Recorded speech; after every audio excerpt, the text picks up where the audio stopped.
జింక తప్పించుకుని వెళ్ళిపోతే ఈ అవకాశం మళ్ళీ రాదు. ఎలాగైనా జింకను నన్ను నమ్మేటట్టు చేయాలి. జింక మనసులో అనుకుంటుంది, నేను నమ్మడమా? నీ స్నేహం అంతా మోసం, నిన్ను జీవితంలో నమ్మకూడదు అని మనసులో అనుకుంటుంది.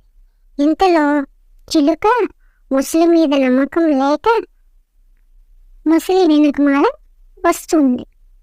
చిలుక చూసి జింకకు చాలా ధైర్యం వస్తుంది. ముసలి నన్ను తినేయాలనుకుంటుందని కళ్ళతో సైగ చేసి చెప్తుంది. చిలుక జింకను ఎలా కాపాడాలో అర్థం కాదు. ఇంతలో చెరువు ఒడ్డు వచ్చేస్తుంది. ఇక ముసలి జింక తప్పించుకుపోతుందని జింకను నీళ్ళలో పడవేస్తుంది. అది తన ముసలి నోటితో